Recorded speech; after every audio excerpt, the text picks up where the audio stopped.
Sa gitna ng isang maalinsangang hapon, habang ang mga bata ay naglalaro sa kalsada, si Elena ay nakatayo sa harap ng kanilang sirang bakod. Sa bawat hampas ng martilyo, tila ba sinusubukan niyang ayusin ang hindi lang ang bakod, kundi pati ang mga bitak sa kanyang puso. Ngunit kahit anong gawin niya, hindi niya maitatangging may kulang. Isang yakap, isang halik, isang presensyang matagal nang nawala. Ang kanyang asawang si Thomas, isang overseas Filipino worker, OFW, sa Saudi Arabia, ay wala na sa kanilang piling ng halos 5 taon. Ang bawat araw ay nauuwi sa parehong pakiramdam ng pangungulila, habang ang mga video call at mensahe ay tila saglit na lunas. Hindi nito napupunan ang tunay na hinahanap ni Elena. Ang mga yakap, hawak ng kamay, at ang pisikal na presensya ni Tomas ang tunay niyang kinasasabikan. Sa kabila ng lahat, mahal niya ang asawa, ngunit ang distansya ay unti-unting nag-iiwan ng puwang sa kanyang puso. Mukhang kailangan mo ng tulong, Elena, biglang boses ni Marco, ang bagong kapitbahay, na sumira sa kanyang pag-iisip. Si Marco ay nasa huling bahagi ng kanyang 30s, matipuno at may kaakit-akit na ngiti na parang nagtatago ng maraming kwento. Nagulat si Elena, ngunit agad nang umiti. Medyo matagal na itong sirang ito. Ayaw ko namang abalahin pa ang iba. Walang problema. Mas mabuti nang magtulungan tayo bilang magkapitbahay, sagot ni Marco habang inabot ang martilyo kay Elena. Sa kanilang pagtutulungan, napuno ang hangin ng tahimik na pag-uusap, mga tanong tungkol sa buhay at mga simpleng biro. Sa unang pagkakataon, naramdaman ni Elena na may kausap siya na hindi pilit o limitado sa screen ng telepono. Habang inaabot ni Marco ang isang pako, dumampi ang kanyang kamay sa kamay ni Elena. Saglit na natigilan si Elena, at ang init na naramdaman niya sa simpleng pagkakadikit ay tila sumiklab sa kanyang dibdib. Napatingin siya kay Marco at sa maikling sandaling iyon, nagtagpo ang kanilang mga mata. Hindi nila ito pinansin, ngunit ang kabang naramdaman ni Elena ay hindi niya maitanggi. Kinagabihan, habang naghahanda ng hapunan para sa kanyang 2 anak, si Elena ay tahimik na napapaisip. Bakit ba tila may kakaiba sa simpleng kilos ni Marco? Sinubukan niyang iwaksi ang ideya, ngunit ang pakiramdam ng init at ang tingin ni Marco ay paulit-ulit na bumabalik sa kanyang isipan. Mama, anong iniisip mo? Tanong ng panganay niyang anak na si Nina, 10 taong gulang. Wala anak, nag-iisip lang kung anong dadalhin natin kay Papa kapag umuwi siya, sagot ni Elena. Pilit na binabaling ang atensyon sa kanilang hapunan. Ngunit sa kaloob-looban niya, alam niyang may bumabagabag sa kanya. Kinabukasan, nagbalik si Marco upang tapusin ang kanilang sinimulang pag-aayos ng bakod. Habang nagtutulungan, muling bumalik ang dati nilang kwentuhan. Ngunit ngayon, tila mas malalim ang tanong ni Marco. Kumusta ka, Elena? Hindi bilang asawa ni Thomas o nanay ng mga bata, pero bilang ikaw? Tanong niya habang pinupukpok ang isang pako. Saglit na tumigil si Elena. Ang tanong na iyon ay tila bumalot sa kanyang pagkatao. Isang tanong na hindi niya matagal nang narinig. Hindi ko alam, sagot niya, pilit nang umingiti. Minsan, parang nawawala na ako sa sarili ko. Pero okay naman ako, siguro. Basta para sa mga bata, parang mahirap yata ang siguro. Sagot ni Marco na may ngiti ngunit ramdam ang seryosong tono. Kung may kailangan ka, Elena, nandito lang ako bilang kaibigan. Alam kong mahirap ang buhay na malayo ang asawa. Salamat, Marco. Pero ayoko namang maging pabigat sa iyo, sagot ni Elena, bilit na tinatapos ang usapan. Ngunit sa kanyang puso, ang mga salita ni Marco ay parang dagat na dahan-dahang sumasalpok sa kanyang mga iniingatang damdamin. Lumipas ang mga araw at sa tuwing magtatagpo ang kanilang landas, hindi maikakailang may kakaibang koneksyon ang unti-unting nabubuo sa pagitan ni Elena at Marco. Minsan, nahuhuli ni Elena ang sariling naghihintay sa pagdaan ni Marco. Sa kabilang dako, si Marco naman ay tila laging handang tumulong kay Elena, maging sa simpleng pagbitbit ng mga pinamili o pag-aayos ng mga sirang gamit sa bahay. Isang hapon, habang nagdadala ng gulay mula sa palengke si Elena, nakita niya si Marco sa tapat ng kanyang bahay. Lumapit ito at inalok siyang tulungan. Elena, bakit hindi mo ako tawagin? Hindi ka dapat nahihirapan ng ganito, ani Marco habang inaabot ang isang mabigat na supot. Kaya ko naman, Marco. Hindi naman laging dapat umasa sa iba. Sagot ni Elena, ngunit ramdam sa kanyang tinig ang pagod. Pero minsan, kailangan mo ring magpahinga. Sagot ni Marco habang tinutulungan siyang ipasok ang mga pinamili. Ang kanyang tinig ay may lambing na tila nagpapakalma kay Elena. Pagkatapos nilang ayusin ang mga gulay, umupo si Marco sa mahabang bangko sa harap ng bahay. Si Elena, bagamat nagdadalawang isip, ay naupo rin sa tabi niya. Hindi ba mahirap ang bumalik dito mula Maynila? Marami kang iniwan doon. Tanong ni Elena, pilit na binabaling ang usapan. Oo, pero minsan, kailangan mong bumalik sa mga bagay na mahalaga. At sa tingin ko, dito ko uli mahanap ang sarili ko, sagot ni Marco habang nakatingin sa malayo. Ang kanyang tinig ay puno ng emosyon na tila may nakatagong kwento. Habang nag-uusap sila, ang sikat ng araw ay dahan-dahang lumubog at ang liwanag nito ay nagbigay ng malambot na anino sa kanilang paligid. Sa sandaling iyon, naramdaman ni Elena ang isang kakaibang init na hindi niya maipaliwanag. Isang init na tila bumubuhay sa kanyang matagal nang natutulog na damdamin. Habang tumatayo si Marco upang magpaalam, muling nagtagpo ang kanilang mga mata. Salamat, Elena. Palagi lang akong nandito kung kailangan mo ako. Aniya bago lumakad palayo. Sa likod ng kanyang ngiti, naramdaman ni Elena ang mabilis na tibok ng kanyang puso. Hindi niya alam kung saan patungo ang kakaibang koneksyong ito, ngunit alam niyang hindi niya ito maitatanggi. Sa tahimik na gabi, habang tinitingnan ang larawan ni Tomas sa kanilang sala, isang tanong ang naglaro sa kanyang isipan. Hanggang kailan ko kayang pigilan ang sarili ko?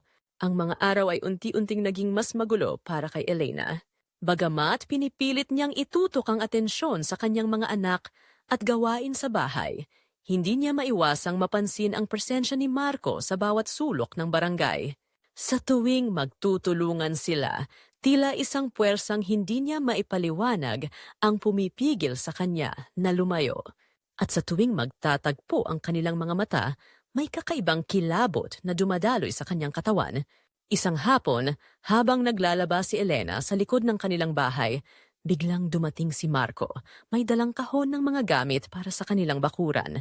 Nakasuot siya ng puting sando at maong shorts, na nagpapakita ng kanyang matipuno at magandang pangangatawan. Ang bawat hakbang niya ay may kumpiyansang tila hindi sinasadya, at ang banayad na kintab ng pawis sa kanyang balat ay nagbigay ng kakaibang kislap sa ilalim ng araw. Ang init ng panahon ay tila sumabay sa pagtaas ng tibok ng puso ni Elena habang pinagmamasdan niya ito. Ang mga kalamnan niya ay kumikislap sa ilalim ng araw at tila ba bumagal ang oras habang tinitingnan ni Elena ang bawat galaw ni Marco. Elena, mukhang marami kang ginagawa. Pwede ba kitang tulungan? Tanong ni Marco. Ang boses niya ay magaan, ngunit puno ng kumpiyansa.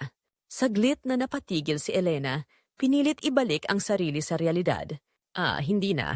Kaya ko naman ito, sagot niya. Ngunit ang kanyang tinig ay nanginginig ng bahagya. Ngumiti si Marco, lumapit, at inilapag ang kahon sa tabi niya. Hindi ako sanay na nakikita kang nahihirapan. Pahiram na ng mga damit mo. Ako na ang magsasampay. Sa tuwing napapalapit si Marco, hindi may kakaila ni Elena ang kabang nararamdaman niya. Ngunit sa halip na tumanggi, hinayaan niyang tumulong si Marco. Habang nagsasampay ito, hindi na iwasang mapansin ni Elena ang tikas ng kanyang katawan. Ang bawat galaw ay parang sinadya upang ipakita ang kanyang lakas. Ang init ng hangin ay tila lumalapit sa kanyang balat, at ang bawat hakbang ni Marco ay nagpaparamdam sa kanya ng kaba na hindi niya maipaliwanag. Lumipas ang ilang araw, at muling nagtagpo sina Elena at Marco sa tindahan. Habang naghihintay ng sukli, napansin ni Marco ang isang bangaw na lumipad papunta sa buhok ni Elena. Sandali lang, sabi niya habang dahan-dahang inabot ang bangaw, ang kanyang mga daliri ay saglit na dumampi sa leeg ni Elena. Sa sandaling iyon, naramdaman ni Elena ang malamig na haplos ng kanyang mga daliri, at ang kanyang hininga ay tila tumigil. Salamat, bulong ni Elena. ngunit hindi niya magawang tingnan si Marco sa mata. Ang bawat kilos ni Marco ay tila sinasadyang mag-iwan ng marka sa kanyang isipan. Pagkatapos ng gabing iyon, sinimulang tanungin ni Elena ang sarili. Bakit tila hindi niya kayang pigilan ang damdamin tuwing kasama si Marco? Sa kabila ng kanyang pagmamahal kay Thomas, bakit tila may bahagi sa kanya na gustong magpaubaya? Hindi niya matanggap ang sagot, ngunit ang init na nararamdaman niya sa presensya ni Marco ay parang apoy na unti-unting lumalamon sa kanya. Isang gabi, isang malakas na bagyo ang nagdulot ng pagkawala ng kuryente sa buong barangay. Habang pinapalitan ni Elena ang kandila sa kanilang sala, biglang may kumatok sa pinto.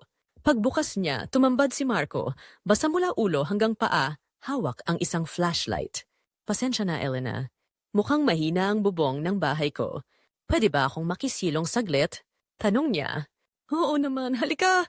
Basang-basa ka na, sagot ni Elena habang pinapasok siya sa loob. Agad siyang kumuha ng tuwalya at ibinigay ito kay Marco. Habang pinupunasan ni Marco ang kanyang buhok, napansin ni Elena ang mga patak ng tubig na dumadaloy sa kanyang mga braso at dibdib. Ang bawat patak ay parang gumuguhit ng mapanganib na linya sa kanyang isipan at hindi niya maiwasang maramdaman ang kilabot na dala ng kanyang sariling pagnanasa. Napalunok siya ng bahagya, pilit na inaalo ang sarili, ngunit ang kaba sa kanyang dibdib ay lalong bumilis. Hindi niya maiwasang mapatingin at ang kanyang mga pisngi ay nag-init sa sariling iniisip. Tumalikod siya at nagkunwaring abala sa pag-aayos ng mesa. Salamat, Elena. Napakabait mo talaga, sabi ni Marco. Ang boses niya ay malalim at puno ng pasasalamat. Naupo siya sa silya malapit sa mesa. Ang liwanag ng kandila ay tumama sa kanyang mukha, na lalong nagpatingkad sa kanyang mga mata. Habang ang bagyo ay tila walang katapusan, nagsimula silang mag-usap. Ang bawat tanong ni Marco ay parang lambat na unti-unting bumalot kay Elena. Napag-usapan nila ang buhay, ang mga pangarap, at ang mga bagay na hindi nila nasabi sa kahit kanino. Elena, hindi ko alam kung paano mo kinakaya ang lahat ng ito, ani Marco. Ang layo ni Tomas, at ikaw nandito, mag-isang nag-aalaga sa mga bata. Napakalakas mo. Tumawa ng mahina si Elena, ngunit ang kanyang mga mata ay puno ng lungkot. Ginagawa ko lang kung ano ang dapat kong gawin, pero minsan parang gusto kong sumuko. Sa puntong iyon, tumayo si Marco at lumapit sa kanya. Hinawakan niya ang pisngi ni Elena. Ang kanyang mga daliri ay banayad, ngunit puno ng init. Elena, hindi mo kailangang magpanggap na malakas palagi. Narito ako. Hindi kita iiwan. Saglit na natigilan si Elena. Alam niyang mali ito, ngunit ang init ng kamay ni Marco ay parang puwersang hindi niya kayang labanan. Dahan-dahang lumapit si Marco. Ang bawat galaw niya ay puno ng kumpiyansa ngunit may lambing. Nang inilapit niya ang kanyang labi, naramdaman ni Elena ang mainit na dampi nito sa kanyang pisngi na tila binubura ang lahat ng alinlangan. Ang kanyang mga mata ay pumikit. At sa sandaling iyon, ang mundo ay tila huminto. Ang halik ay naging mas malalim, puno ng damdaming matagal na nilang itinatago, at ang init ng kanilang mga katawan ay sumanib sa malamlam na liwanag ng kandila. Ang halik na iyon ay naging hudyat. Sa liwanag ng kandila, naramdaman ni Elena ang init ng kanyang damdamin na matagal nang nakatago. Tumugon siya, at ang kanilang halik ay naging mas malalim, puno ng damdaming matagal na nilang pinipigilan. Kinabukasan, habang nagluluto si Elena ng agahan, parang paulit-ulit na bumabalik ang gabing iyon sa kanyang isipan. Ang bawat haplos, ang bawat halik ay parang isang panaginip na hindi niya kayang kalimutan. Ngunit kasabay ng alaala ay ang guilt na bumabalot sa kanya. Alam niyang mali. Ngunit bakit tila napakagaan ng kanyang pakiramdam? Sa kabilang banda, si Marco ay tila mas naging madalas ang pagdaan sa bahay ni Elena. Ang kanilang mga tinginan ay puno ng kahulugan. At ang bawat galaw nila ay tila may lihim na nakatago. Hindi nagtagal, naging mas madalas ang kanilang mga lihim na pagkikita. Sa tuwing kasama ni Elena si Marco, nararamdaman niya ang buhay na matagal nang nawala sa kanya. Isang araw, habang nag-uusap sila sa likod ng bahay, Biglang hinawakan ni Marco ang kanyang kamay. Elena, gusto ko lang malaman mo na kahit ano pa ang mangyari, mahalaga ka sa akin, sabi niya. Sa puntong iyon, naramdaman ni Elena na tuluyan na siyang bumigay. Alam niyang mali. Ngunit sa piling ni Marco, naramdaman niya ang kasiyahan na matagal na niyang hindi nararamdaman. Sa kabila ng kanyang guilt, ipinasa Diyos niya ang kanyang mga damdamin. Iniisip na siguro ito ang sagot sa kanyang pangungulila. Ang kanilang lihim na relasyon ay naging mas malalim at mas madalas. Sa bawat tagpo, ang mga haplos ni Marco ay parang apoy na nagpapalambot sa mga pader na pilit itinayo ni Elena. Minsan, nagkikita sila sa maliit na kubo sa likod ng bakuran, kung saan ang kanilang mga usapan ay nauuwi sa mga haplos at halik na hindi na nila mapigilan. Sa bawat pagtatagpo, nararamdaman ni Elena ang kakaibang saya na tila nagpapaalala sa kanya kung paano maging buhay muli. Sa bawat pagtatagpo, naramdaman ni Elena na siya ay muling nabubuhay. Ngunit sa likod ng lahat ng ito, alam niyang ang kanilang relasyon ay parang apoy na maaaring makasunog ng lahat ng kanilang naitayo. Sa bawat gabi, habang yakap niya ang unan sa kanyang kama, ang tanong ay paulit-ulit na bumabalik. Hanggang kailan ko kayang itago ang lahat ng ito sa ilalim ng tahimik na kalangitan kung saan ang ilaw ng buwan ay bahagyang tumagos sa makakapal na ulap? Naramdaman ni Elena ang malamig na hangin na parang humahaplos sa kanyang balat. Ang bawat hakbang niya ay tila nagdadala ng bigat ng kanyang damdamin, ngunit kasabay nito ang hindi maitatangging pananabik. Sa bawat hakbang, ang kanyang puso't isip ay tila nag-aagawa ng lakas sa pagitan ng takot at ng matinding pagnanasa. Ang kanyang mga paa ay tila may sariling isip at sa kabila ng kabang bumabalot sa kanya, hindi niya magawang huminto. Ang kanyang isipan ay magulo, ngunit ang puso't katawan niya ay tila sabik sa kung anuman ang naghihintay sa kanya roon. Nang pagbuksan siya ni Marco, ang init ng kanyang ngiti ay agad na nagpalambot sa lahat ng alinlangan ni Elena.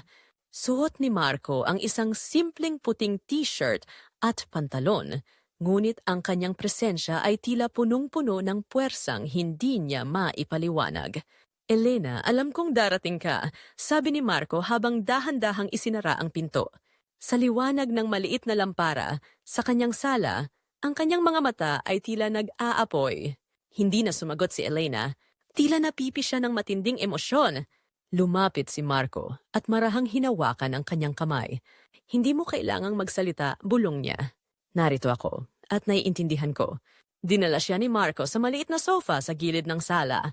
Ang katahimikan ng gabi ay nagbigay ng espasyo para sa mga damdaming hindi na kayang itago. Ang kanilang mga mata ay nagtagpo at ang hangin sa pagitan nila ay tila puno ng elektrisidad. Elena, bulong ni Marco habang inilapit ang kanyang mukha sa kanya. Kailan ka magiging akin ng buo? Hindi nakapagsalita si Elena. Ang tanong ni Marco ay tila dumiretso sa kanyang puso. Sa kabila ng kanyang guilt, naramdaman niya ang matinding damdaming matagal nang naipon. Sa sandaling iyon, isinantabi niya ang lahat ng takot at alinlangan. Ang kanyang mga labi ay dahan-dahang lumapit kay Marco at nang magtagpo ang kanilang halik, parang sumabog ang isang damdaming matagal nang nakakulong. Sa loob ng maliit na silid ni Marco, ang bawat galaw nila ay puno ng kasabikan at pagsuko. Ang lamig ng gabi ay napalitan ng init na tila nagmumula sa kanilang mga katawan. Ang bawat halik ay mas malalim, mas matindi, at mas puno ng damdaming hindi nila kayang ipaliwanag. Ang kanilang mga kamay ay gumalugad sa bawat bahagi ng isa't isa at ang bawat haplos ay tila nag-iiwan ng marka sa kanilang mga kaluluwa. Elena, bulong ni Marco habang dahan-dahang hinahaplos ang kanyang pisngi. Hindi ko kayang mawala ka. Ikaw ang nagbibigay sa akin ng dahilan para mabuhay. Tumitig si Elena sa mga mata ni Marco.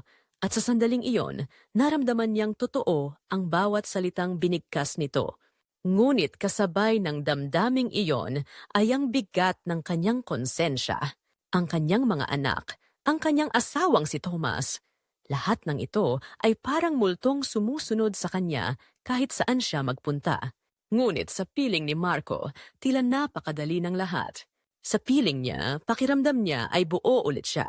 Ang gabi ay naging saksi sa kanilang bawat halakhak, mga yakap na mahigpit na tila ayaw bumitiw, at mga bulong na puno ng damdamin at pangako. Ang bawat segundo ay parang nagpapatigil sa oras, at sa gitna ng init ng kanilang sandali, naramdaman nila ang koneksyong mas malalim pa sa kanilang mga salita. Sa bawat segundo, naramdaman ni Elena na unti-unting nawawala ang lahat ng takot at alinlangan na matagal nang bumabagabag sa kanya. Ngunit alam niyang hindi ito magtatagal. Alam niyang ang kanilang gabi ay isa lamang panaginip na kailanman ay hindi magiging realidad. Kinabukasan, habang ang mga unang sinag ng araw ay sumisilip sa bintana, tahimik na nagbihis si Elena. Ang init ng katawan ni Marco ay naroon pa rin sa kanyang balat, ngunit ang bigat ng guilt ay tila isang malamig na hangin na bumalot sa kanya. Habang natutulog si Marco, tahimik siyang lumabas ng bahay. Ang kanyang mga paa ay mabigat at bawat hakbang ay parang humahatak sa kanya pabalik. Pagdating niya sa bahay, nadatnan niya ang kanyang mga anak na mahimbing pa ring natutulog. Naupo siya sa gilid ng kama ng kanyang panganay na si Nina at marahang hinaplos ang buhok nito. Ang kanyang puso ay parang dinurog ng kanyang sariling mga damdamin. Paano niya nagawa ito sa kanyang pamilya? Ngunit sa kabila ng lahat, hindi niya maikakailang ang gabing iyon ay isa sa mga pinakamasayang gabi ng kanyang buhay. Habang nagluluto ng almusal, ang aroma ng pagkain ay parang hindi umabot sa kanyang isip. Tumunog ang kanyang telepono at sa saglit na yon, parang bumalik ang bigat ng kanyang konsensya. Si Thomas ang tumatawag mula sa Saudi Arabia. Sandali siyang natigilan bago sinagot ang tawag. "Hello, Thomas. Kumusta ka?" Tanong niya. Pilit na pinatatatag ang kanyang boses. "Elena, parang may kakaiba sa boses mo," sabi ni Thomas. "Okay ka lang ba? May problema ba sa bahay?" Wala naman," sagot ni Elena. Pilit nang umingiti kahit hindi nakikita ng kanyang asawa. "Pagod lang siguro ako sa mga gawain." Ngunit ramdam ni Tomas ang pagbabago sa kanya. "Elena, kung may problema, sabihin mo sa akin. Ayokong nagiging mahirap ito para sa'yo," sabi niya. Ang kanyang boses ay puno ng pag-aalala. Pagkatapos ng tawag, si Elena ay nanatiling nakatayo sa kusina, nakatingin sa kawali na tila wala sa sarili. Ang guilt ay tila isang mabigat na ulap na bumabalot sa kanya. Gusto niyang makawala, ngunit hindi niya alam kung paano. Sa mga araw na sumunod, sinubukan ni Elena na iwasan si Marco. Hindi siya sumasagot sa mga tawag nito. At sa tuwing pupunta ito sa bahay nila, sinasabihan niya ang kanyang mga anak na sabihing wala siya. Ngunit hindi nagtagal. Nagkita rin sila sa tindahan. "Elena, bakit mo ako iniiwasan?" Tanong ni Marco. Ang kanyang boses ay puno ng sakit. "Alam mong hindi ko kayang mawala ka." "Marco, mali ito. Hindi ko kayang ituloy pa ito." "May pamilya ako," sagot ni Elena. Ang kanyang boses ay nanginginig. Lumapit si Marco at marahang hinawakan ang kanyang kamay. "Elena, hindi ko sinasabi na madaling piliin ako. Pero hindi ba karapatan mo ring maging masaya? Hindi ba nararapat lang na maramdaman mong mahalaga ka?" Ang mga salitang iyon ay parang kutsilyong tumama sa puso ni Elena. Alam niyang tama si Marco, ngunit alam din niyang hindi ganoon kadali ang lahat. Sa kabila ng kanyang damdamin, ang bigat ng kanyang responsibilidad bilang asawa at ina ay patuloy na humahatak sa kanya pabalik. Habang naglalakad pa uwi si Elena, bawat hakbang ay parang hinahatak siya ng sariling anino. Ang tanong ay paulit-ulit na bumabalik sa kanyang isipan. Hanggang kailan ko kayang labanan ang nararamdaman ko? Ang bawat sagot na naiisip niya ay tila mas lalong nagdudulot ng pagkalito, sapagkat ang kanyang puso ay tila nalulong na sa apoy na kanilang sinimulan. Sa gitna ng lahat ng ito, alam niyang wala nang babalikan. Ang gabing iyon ay nagbago na ng lahat, at kahit anong gawin niya, hindi na niya maibabalik ang dati niyang buhay. Sa araw na iyon, ang katahimikan sa bahay ni Elena ay tila mas mabigat kaysa dati. Habang nagluluto siya ng tanghalian, ang kanyang isip ay nasa huling gabi kasama si Marco. Ang bawat haplos at bulong ay parang nananatiling nakaukit sa kanyang balat. Ngunit kasabay nito ang guilt na nagpapabigat sa kanyang dibdib. Tama na, Elena. Bulong niya sa sarili. Pilit na itinataboy ang alaala ng mga sandali nilang dalawa. Ngunit kahit anong gawin niya, hindi niya magawang pigilan ang kaba sa kanyang puso. Samantala, sa kabilang banda ng lungsod, si Thomas ay nasa loob ng isang taxi. Hawak ang larawan ng kanyang pamilya sa kanyang telepono. Halos 1 taon na siyang hindi nakakauwi. At ang kanyang pananabik na makita ang kanyang pamilya ay masidhi. Sa isip niya, ini-imagine na niya ang ngiti ni Elena, ang mahigpit na yakap ng kanyang mga anak at ang kanilang masayang hapunan. Ngunit sa kaloob-looban niya, may kakaibang pakiramdam na hindi niya maipaliwanag, isang kutob na tila nagbabala ng unos. Malapit na tayo, sir. Sabi ng driver habang nagmamadaling magmaneho sa makitid na kalsada. Tumango si Tomas. Ang kanyang mga kamay ay bahagyang nanginginig sa hindi maipaliwanag na kaba.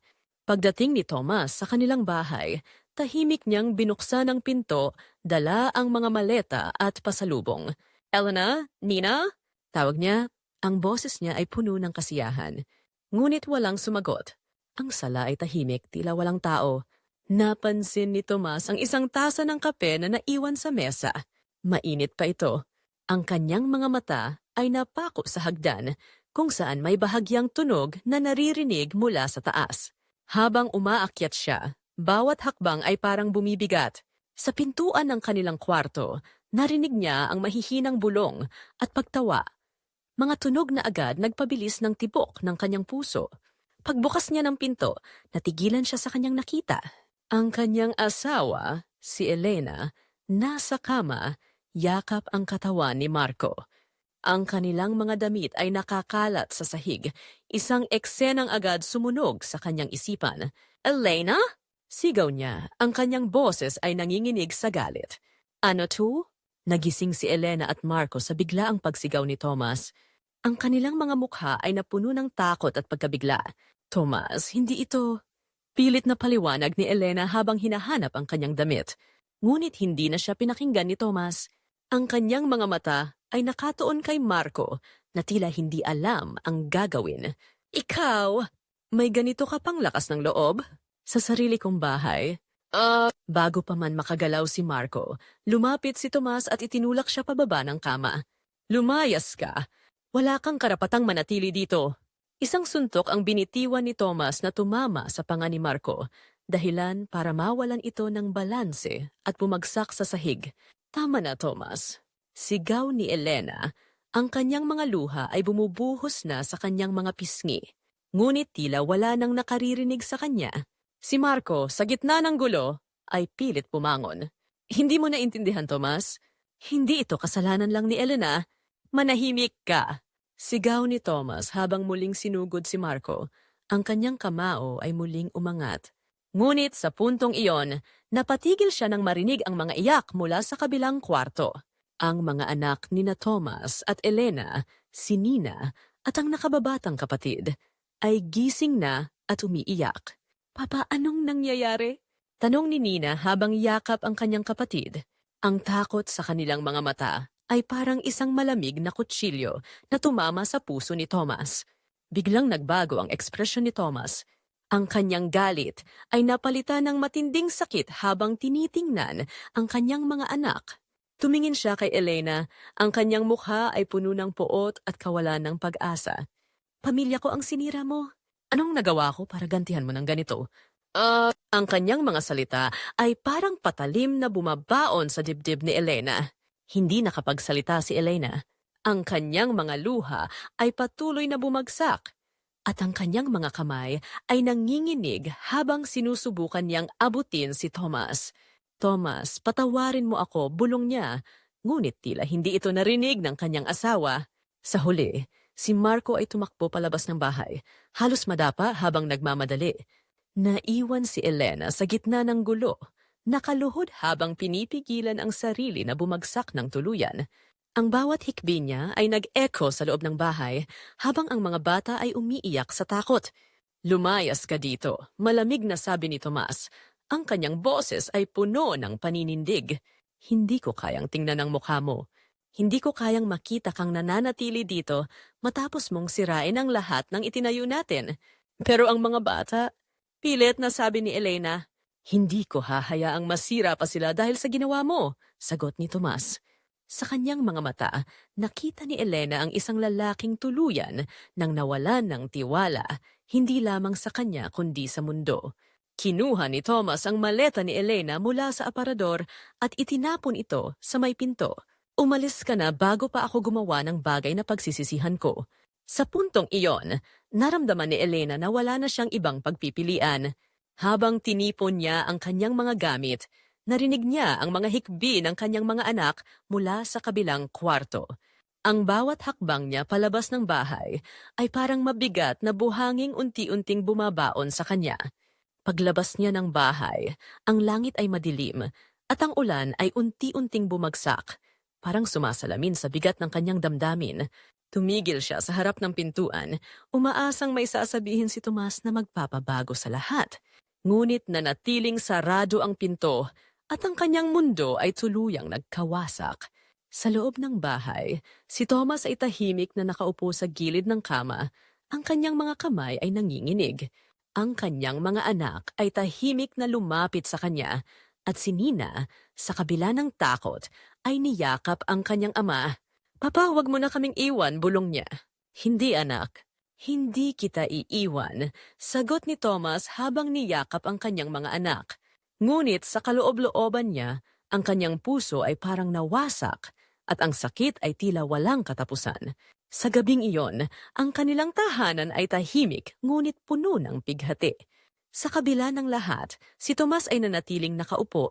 Iniisip kung paano niya bubuuin muli ang mga piraso ng kanyang nawasak na buhay. Ngunit sa bawat saglit, ang mukha ni Elena at Marco ay patuloy na bumabalik sa kanyang isipan. Parang mga aninong hindi niya matakasan. Sa bawat araw na lumilipas, si Elena ay naninirahan sa isang malungkot na realidad na siya mismo ang lumikha. Ang liit ng inuupahan niyang kwarto sa bahay ni Marco ay parang kahon na unti-unting sumisikip. Ang mga dingding ay tahimik, ngunit tila sumisigaw ng mga alaala ng kanyang mga pagkakamali. Sa bawat pagdungaw niya sa bintana, nararamdaman niya ang malamig na hangin na parang hinahaplos ang kanyang balat.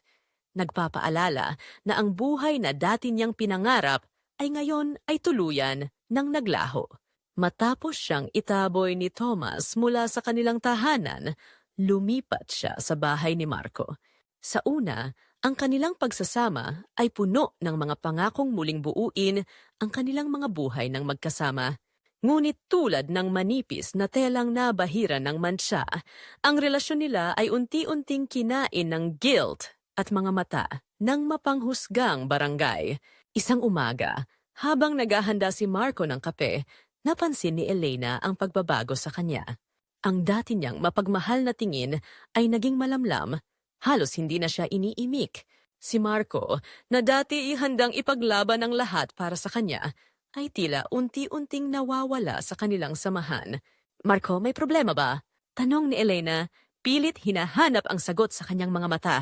Ngunit tumalikod lamang ito, iniiwasan ang tanong. Wala, Elena. Huwag mo akong intindihin, sagot niya ng malamig.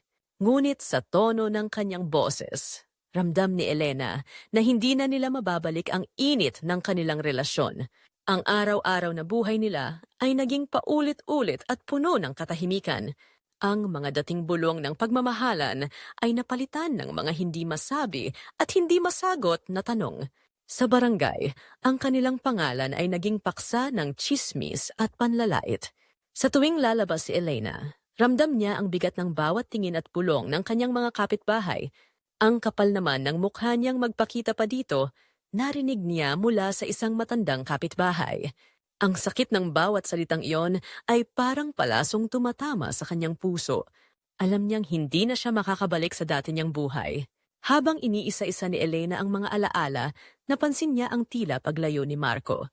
Ang mga dating plano nila ay hindi na natutuloy at ang mga gabi nila ay nauuwi na lamang sa mahabang katahimikan. Hindi na siya niyayakap ni Marco tulad ng dati at ang mga halik nito ay tila nawalan na ng lambing. Isang gabi, habang nakaupo sa maliit na sala ng bahay ni Marco, nilakasan ni Elena ang loob upang magsalita. Marco, mahal mo pa ba ako? Tanong niya. Ang kanyang boses ay nanginginig. Tumigil si Marco sa pag-inom ng alak at tumingin sa kanya. Ang kanyang mga mata ay puno ng pagod. Elena, mahal kita. Pero hindi ko alam kung paano natin malalampasan ang lahat ng ito. Lahat ng tao galit sa atin. Pati na rin ako sa sarili ko. Ang sagot na yon ay parang pinal na hatol. Ang kanyang puso ay parang tuluyan ng nadurog.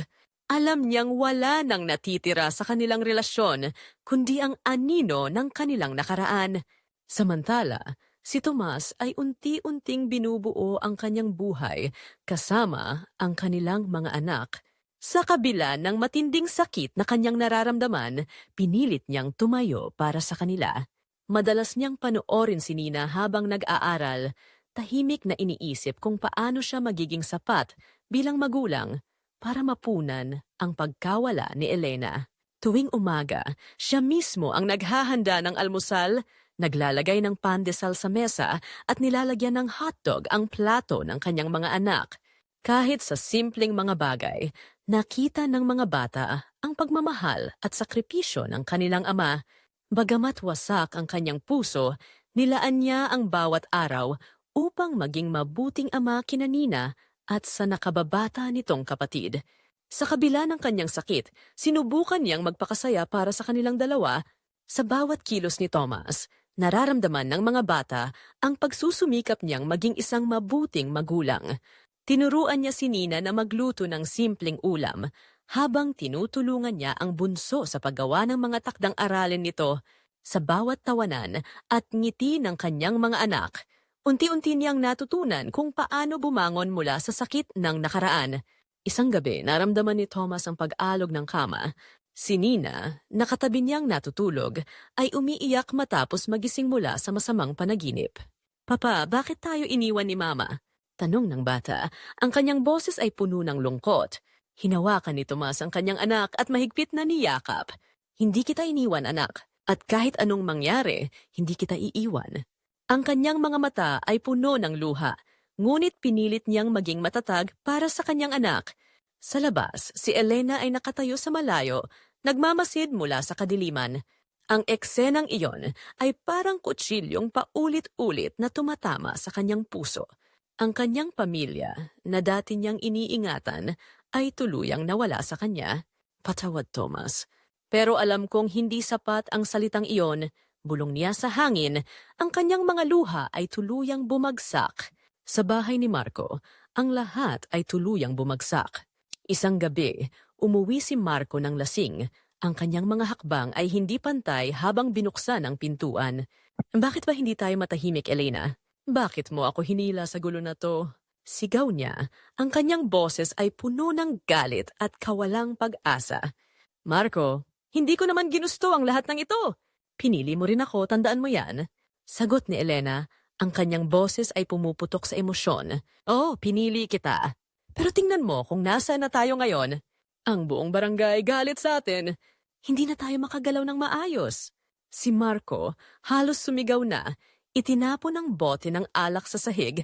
Basag ang tunog na parang sumasalamin sa relasyon nila. Hindi na sumagot si Elena. Ang kanyang mga mata ay puno ng luha habang pinulot niya ang mga piraso ng basag na bote. Ang gabing iyon, ang huling pagkakataon na nag-usap sila ng ganito. Kinabukasan, iniwan siya ni Marco nang walang paalam. Ang buwan ay nagdaan at si Elena ay nag-iisa. Ang bawat araw sa bahay na iniwan ni Marco ay tila mas mahaba kaysa sa dati. Madalas siyang magising sa madaling araw, pinagmamasdan ng ilaw mula sa kalsada na pumapasok sa kanyang bintana. Ang tunog ng mga nagdaraang sasakyan ay parang bulong ng paninisi. Sa tuwing lalabas siya upang bumili ng pagkain, ang mga titig ng mga tao ay parang parusa na paulit-ulit niyang dinadala. Ang simpleng paglakad papunta sa tindahan ay naging mabigat na gawain sapagkat bawat hakbang ay puno ng kahihiyan. Ang kanyang tahanan ay wala na. Ang kanyang pamilya ay nawala. At maging si Marco ay iniwan siya. Sa bawat araw na dumadaan, naramdaman niya ang bigat ng kanyang mga desisyon. Nagtungo siya sa simbahan ng barangay, umaasang makahanap ng kapatawaran, ngunit ang mga mata ng mga tao roon ay puno ng panghuhusga. Sa isang sulok ng simbahan, lumuhod siya at nagdasal. Ang kanyang mga kamay ay nanginginig, halos hindi niya maipagdugtong ang mga salita ng kanyang panalangin.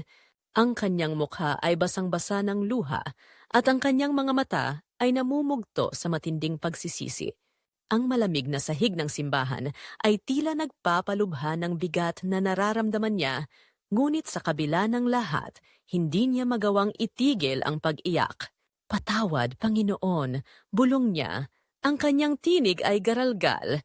"Hindi ko alam kung paano ako makakabangon mula rito." Ngunit kahit ang kanyang mga salita ay parang hindi sapat upang burahin ang kanyang mga kasalanan. Samantala, si Tomas ay patuloy na binubuo ang buhay nila ng kanyang mga anak.